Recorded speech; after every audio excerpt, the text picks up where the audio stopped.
100 फुटी रोड लथी पठाण कॉलनीमध्ये भीषण आग, घरातील सर्व साहित्य जळून खाक। सांगलीतील 100 फुटी रोडवरील लथी पठाण कॉलनीमध्ये आज दुपारी राहत्या घराला अचानक फ्रीजचा सिलेंडर फुटल्यामुळे भीषण आग लागली। काही क्षणातच आगीने प्रचंड रौद्ररूप धारण केले आणि घरातील सर्व साहित्य जळून खाक झालं।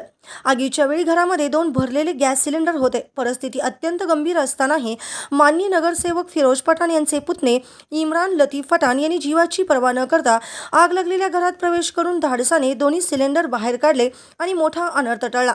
दरम्यान माजी नगरसेवक फिरोज पठाण व माजी नगरसेवक मंगेश चव्हाण यांना माहिती मिळताच त्यांनी तात्काळ घटनास्थळी धाव घेतली व त्यांच्या सहकार्याबरोबर आग विझवण्यासाठी अग्निशामक दलास मदत केली। त्यांनी दाखवलेल्या तत्परतेमुळे आग नियंत्रणात आणण्यास मोठी मदत झाली। या धाडसी व तत्पर कामगिरीबद्दल लतीफ पठाण या कॉलनीतील सर्व नागरिकांनी मनापासून कौतुक व्यक्त केले। सुदैवाने कुठलीही जीवितहानी झाली नाही, मात्र आर्थिक नुकसान झाले आहे।